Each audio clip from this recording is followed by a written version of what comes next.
Welcome, Crista, to the show. I want to learn more about your lean method. So please tell the audience about your background, what you're doing today, and let's dive in.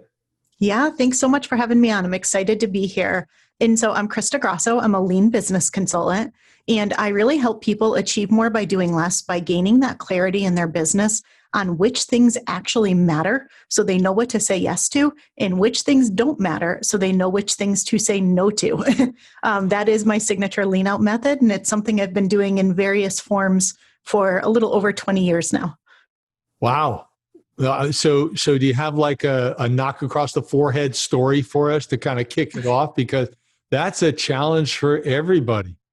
Oh, it is. And yeah, I mean, I'll give an example from one of my own businesses, right? Sometimes I think we don't see what's right in front of us. And so I got a job right out of college as a consultant. And the company that I started with was really big into lean. And so I had not heard of it before, but they were a manufacturing company. So I learned a lot about lean, really loved it. And for the past 20 years, I've been consulting with different businesses on it. Now, in parallel, I had started my own jewelry business. And I had scaled that business really quickly. I did not do anything lean, and I almost put myself out of business. And, early to business, mistakes that a lot of people make, not ensuring you have product market fit before you go heavy on your investments, over architecting solutions. I could go on and on. And what ended up happening was I was realizing I'm having all these struggles in my business, but I'm helping all these other businesses achieve these amazing results. And why am I not applying the same principles in my own business? So it was one of those light bulb moments where I realized, wait a minute here. And even though I'm leveraging this with these really big global, like multi-billion-dollar businesses, there's no reason I can't use this in my own business as well. And so my first adventure with the lean out method, if you will, was translating that down to something really applicable for a small business. And since then, I've evolved it quite a bit. But needless to say, my jewelry business is doing great and thriving now. Definitely not where I started. Well, it's funny. It's like the old cobbler's kids have no shoes. So, you're so busy taking care of other people, you don't take care of yourself. And I think that's a big problem for a lot of leaders. And I think most everybody on the audience should understand what lean means. But why don't you take a moment and explain what that is, and then bring it to that small entrepreneurial perspective and go from there? Yeah, absolutely. So in lean manufacturing, one of the things that you really want to do is you want to eliminate waste and you want to improve quality. And that's, in its simplistic terms, that's really what lean is all about, is making sure that you have no waste in your system and that you have really consistent and high quality. And so when you take that and translate that to a small business, whether you're a coach or a consultant or an entrepreneur, or you do some form of small manufacturing like I do in my jewelry business, to me, it's all about getting really clear on the things that matter most, eliminating everything that's not adding value to you and your clients. And that includes those things that actually drive profitability in your business. So to me, in a small business, that's what leaning out is really all about, is that clarity plus getting rid of what's not adding value. So let's give them a visual. Give me a specific example. You don't have to mention a client name, but give me a specific example so that they can visually, at least mentally visually, comprehend that there were several things somebody was trying to do that all seemed important, or that they couldn't let go of. And yet they had to gain some clarity so they could make some tough decisions. Oh, yeah. I mean, there's so many examples, right? And so I think the reality is a lot of times we feel like we need to be doing a lot of different things. And if we're not on all the platforms and in all the places and doing all the things, we're missing out on this huge opportunity. And so one of the first things I usually do with my clients is go in and look. And I had one client who had come to me.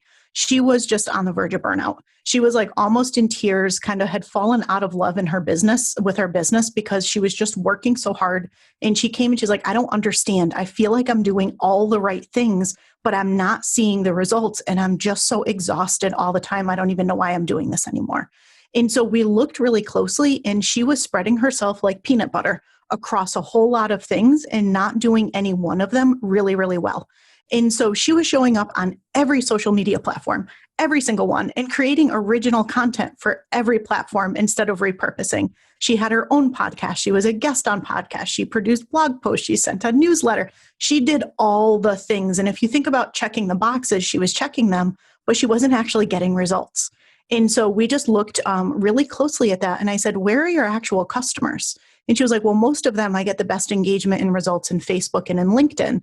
She works with more of a kind of professional market. And I was like, then why are you spending time on Instagram all day? If your customer's not on Instagram, you don't need to invest as much time there. If you feel like you want to maintain that presence, you can repurpose something from another platform. You don't need to create original content for it. And we just really looked in. And I think one of the keys to any successful business is figure out what's working and optimize it. And we just went in and tried to figure out what's actually working. And it was amazing. We were able to reduce the amount of time that she spent in her business by more than half, just looking at, what she was actually doing that was making a difference. Yeah. I'm thinking of some clients, and I want to segue into something similar, but do you find that a lot of times when you're brought in that they already have an idea of what they should do, but they refuse to consider it? Yes. It's either they're holding themselves back out of fear of doing the thing they know they should do, or they, for whatever reason, are stubbornly tied to the things they're already doing and won't let them go to create the space for the thing that they need to do. Yeah. I remember I had a client years ago, good people, and I was engaged with them for a little while, only like 2-3 months, but they had a legacy business. And it was a legacy technology business that was fading. It had a certain amount of revenue, and it was profitable at best. I mean, break even at best. And yet it was a good chunk of revenue. And I said to him, why don't you need to jettison that, sell it off, shut it down, do whatever you do, so you can focus on this other area where you feel really positive about it and you feel its unique value and that type of. They would not do it. They would not do it. So what are the factors somebody needs to consider when it's a line of business, has a certain amount of revenue, and yet when you walk in, you have 20/20 vision. You look at it and you're like, oh, now let me see. Tell me all about this. Oh, that one needs to go. But they say, no, I don't know whether I'm ready to do that. Yeah, I find usually when people are in that position, it's very tied to their identity in some way. And it's really hard to let a piece of that go. And so usually I try to look at it really objectively. And I start with all of my clients in the same place. I always say, tell me about your future vision that you have for the business, for yourself, and also for your clients. And so we create what I call a next level vision, which is looking at all three facets. And it becomes really easy to be able to bring them back and say, at one point in time, this fit what you saw, but based on the vision that we just went through, this isn't in your future vision. This doesn't align. So how can we either change it so that it's more the direction that you want to actually take your company and take your life and evolve the role that you have in the business? Or how can we let that go to create space so that you can actually do the things that you just told me you want to do and achieve? And it's usually through a series of really tough conversations, but just bringing them back to what they say they want that gets them to recognize that it either doesn't support what they want and they need to let it go to create the space, or they need to make some pretty significant changes and reimagine it so that it's actually going in the direction. Because I always say to people, right, you have to be growing in your business. You can't, there's no such thing as standing still, right? If you're not growing, you're actually falling behind. And if I can have that conversation with them, sometimes they'll recognize this is actually pulling me back instead of propelling me forward. Yeah, I remember I was at a conference years ago, like 2-3 years ago, and I had spoken and a guy came up and said, I said a similar thing about growth. And he said, yeah, well, I've been stuck at $1 million for 20 years. Okay. And maybe he decided how to resolve that, but he asked me to call him, but he wouldn't return my calls. So, and I run into that. I just talked with somebody this week, that's interested in doing something. And they mentioned, and it wasn't the primary reason that they called, but they mentioned they're stuck once again at around $1 million. That seems to be a benchmark for a lot of people. And, but it's been 5 or 10 years that they've been stuck there. And I think One of the things I've learned the hard way, everything, I don't know about you, Krista, everything I have to learn the hard way. So, I'm not the sharpest tool in the shed, but it's, I think it's what is it that holds people to think that this is okay year after year to kind of be at that one number?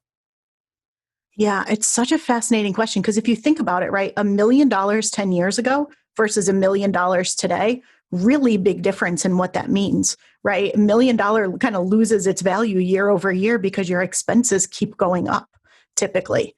Yeah. And so you do have to ask that question, like, why are you afraid to make a change?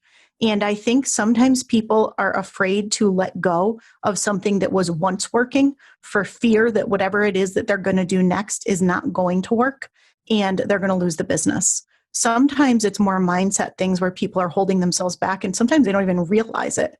But they aren't actually ready to step into their next level because they're where they're at. What they've done has gotten them to where they're at and they aren't ready to make those big shifts.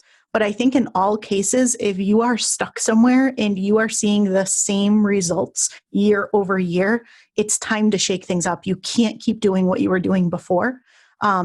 You just eventually will end up running out of runway with your business. No, I totally agree. And I think it's fear. I think you're hitting the nail on the head. And connected to that fear is there's comfort. Mm-hmm. I know what I'm going to get if I play the game this way. And so the fear holds them back. So what have you found breaks through that? Yeah, it's funny, right? Because I'm sure you experience this a lot too. As much as I'm coaching people and I'm working with them and we're setting strategies and we're building plans and we're doing a lot of the things that are needed, we spend a lot of time on mindset too. And it's because people hit those roadblocks. And I think especially anytime you take your business through a big, level up, there tends to be a lot of mindset stuff that comes up with it. So I think it's just people really need to commit to that. And I have some exercises that I go through with people where I try to help them recognize, is it fear that's holding you back or is something actually simply not a good fit?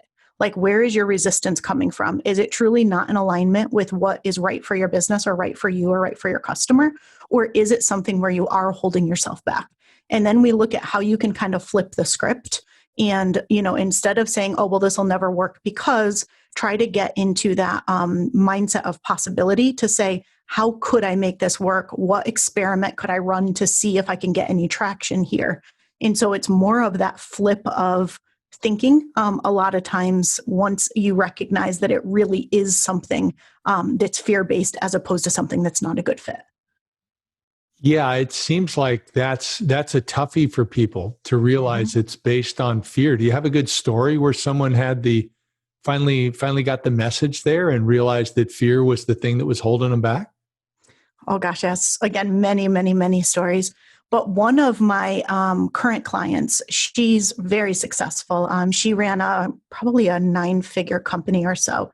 She eventually made the decision to close it. She held on to it out of fear. She held on to it for a really long time because who was she? And if she let that go? And what were people going to think if she let that go? Because here she was on top of the world with this successful business and everybody admired her. And if she, let it go and then just took some time off because she was in serious burnout, what would that say? And I'm really proud of her that she actually took the step to do that, gave herself the space to actually rest and recharge. And she's actually now starting a brand new business. Which is amazing and much more in alignment with something that will not have her hitting burnout again. But it took her a long time to get there because it was really tough. She had so much of her identity wrapped up in this really successful businesswoman that other people looked up to, that she worried who she would be if she let that go. Interesting. And do you? I'm wondering. Do you suggest people read the book, The Lean Startup? Lean Startup is excellent. Yep. Love that book. Always recommend people read that. Few others that I recommend as well. Profit First and The Big Leap. I actually send those books to all my clients. Yeah, because they kind of, I know I haven't read the other two, although they sound intriguing, but the Lean Startup is real simple, real straightforward. Mm-hmm. He nails it. And for those people who are stuck in fear, it kind of gives you a safe way to try some other things. Mm-hmm. So that's why it's intriguing. Oh, yeah, definitely.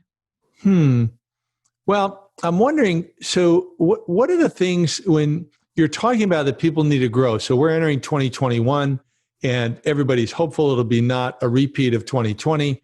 But if we're going to remove the emotion, there's still all kinds of nutso stuff going on. Okay. Oh, yeah. Whatever front you want to go, and I'm not going to take one side or the other.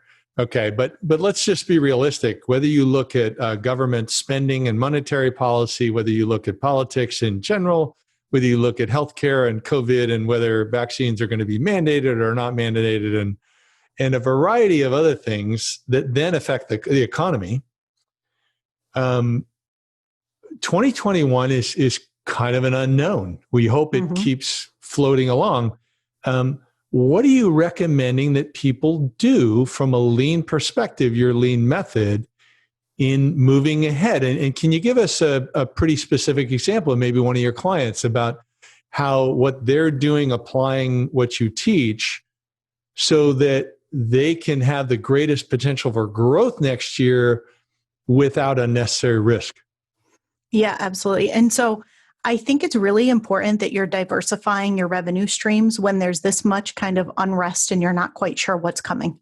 I think that's really important. But at the same time, you also don't want to add a lot of new and different things that confuse your clients and that create a ton of extra work for you. I think, again, you want to look really closely at your business, see what's working and optimize that.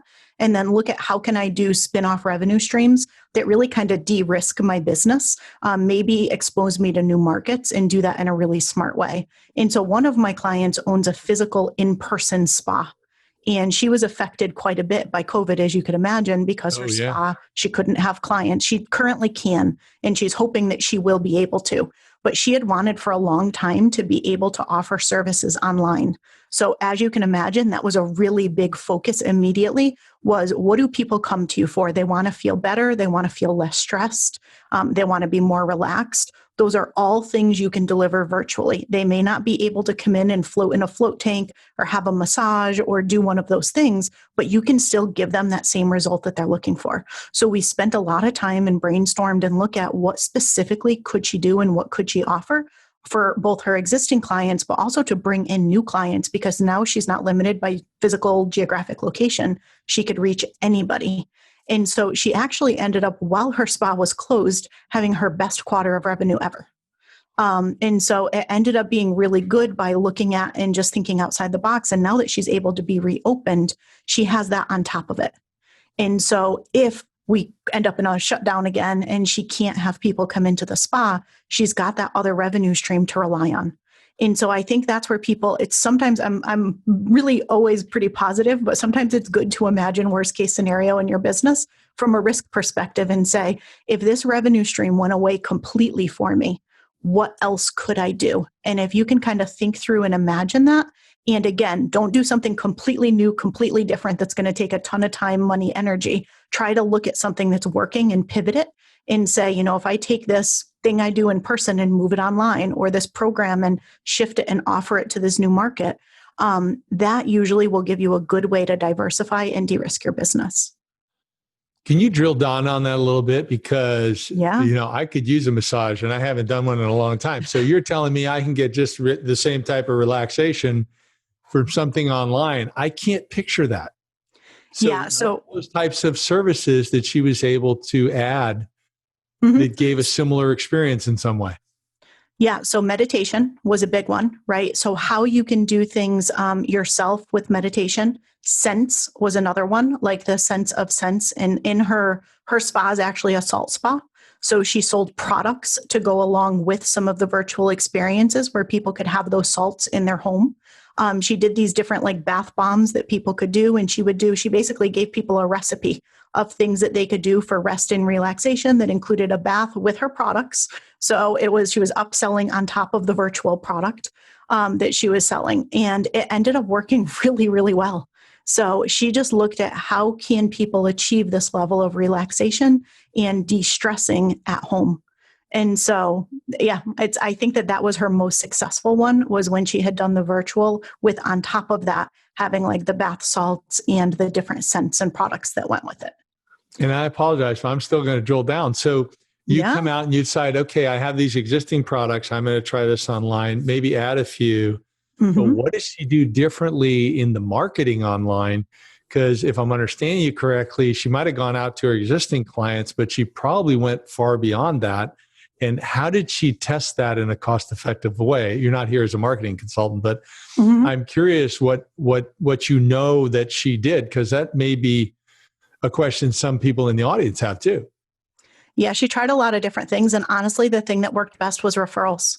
So she reached out to her existing clients and she had shared with them, right now, obviously you can't come in. Really excited to see you as soon as you can. Went through the whole, here's what we're doing to make sure the spa is safe when you can come back. We've got some ways that you can experience the same thing at home. And she had really good response to her current clients. And then she opened it up and said, we'd really love if you could share this with your friends who need that relaxation and de-stressing right now. And I'm not using her language. She said it much better than I. But as she kind of put that out to people, she had the best response by referrals. So that was how it grew. And she ended up, she does a lot on social media. So she did end up just getting some people who more organically found her, but her biggest results came from those referrals. And were any of the things that she recommended experiences that people could do together, like in a Zoom or a group type environment, like the meditation? Was that guided meditation as a group or individual? But I don't know. Yeah, it was individual, everything that we had done together. However, as you're saying that, I'm like, group sounds like a wonderful idea.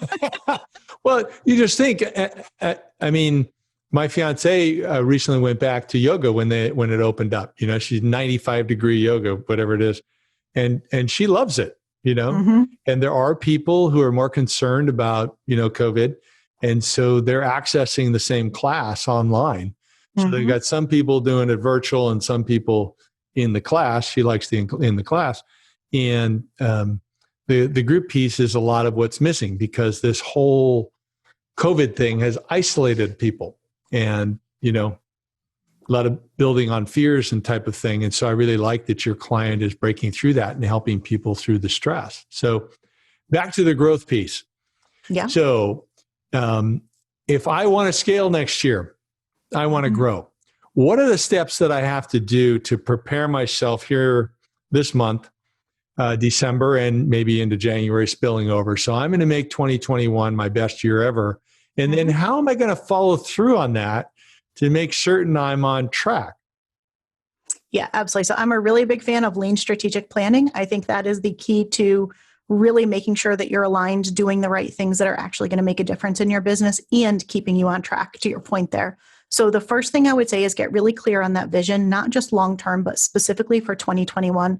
I always tell people, pretend it's January 2022. So it's a year later, you're reflecting back, and this was the best year you've ever had in your business. What made that happen? Like, what had to shift with your business, with yourself, maybe with your life, in order for that to happen? Then break that down into goals. And I always do the 90-day SMART goals. So really look and say, in each of the 4 quarters, what is my big focus? And I'm a big fan of kind of one overarching goal per 90-day period instead of a list of 30 different goals.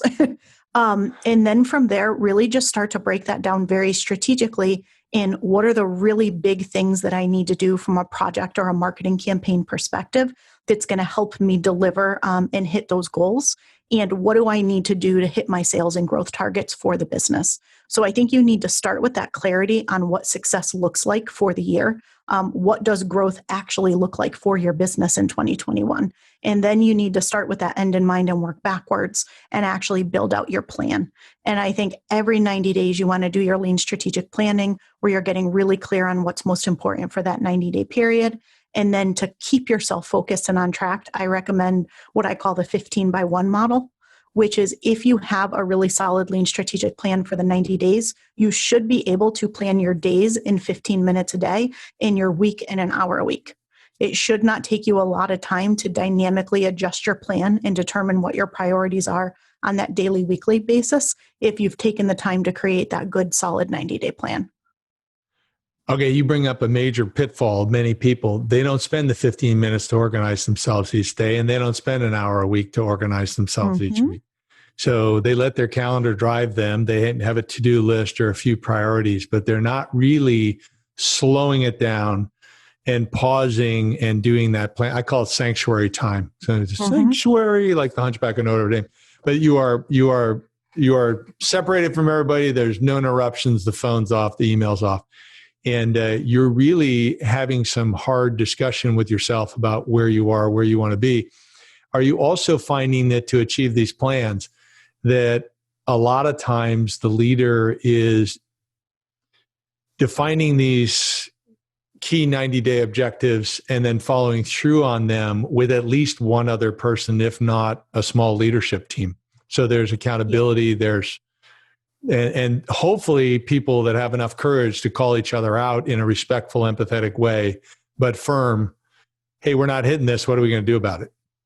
Yeah, absolutely. I mean, I think you have to set the goal, but then you have to actually make sure that your day-to-day activities are in support of that goal. What I see so many people do is they're like, oh yeah, I got goals, I got a vision. And then, if the people aren't actually getting results, the first thing I say is show me what you do on a day-to-day basis. Show me how that ties back to your vision and goals. And almost always there's a very big disconnect there. And so that's the first thing, is make sure that it's in alignment. But when you do have your team, which I do think team is so important when you want to grow and scale your business, really hard to do on your own without burning yourself out, especially if you're not really lean and really clear on what matters and you're trying to do all the things. But that being said, you want to make sure that your team is also very focused, that you have metrics, KPIs in place, and you're being really clear on what does success look like, and are the actions and the things you're doing actually driving those results.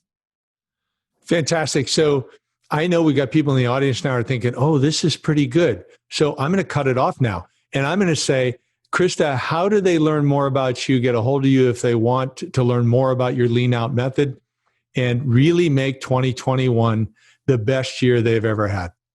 Yeah, absolutely. It's pretty simple. Go to leanoutmethod.com. That's where you can find absolutely everything. And on Instagram, I'm at Crista Grasso. Fabulous. Well, thank you so much. This is very timely. I'm sure some people in the audience gained some good insights, and hopefully they'll reach out to you. Thanks so much for having me on.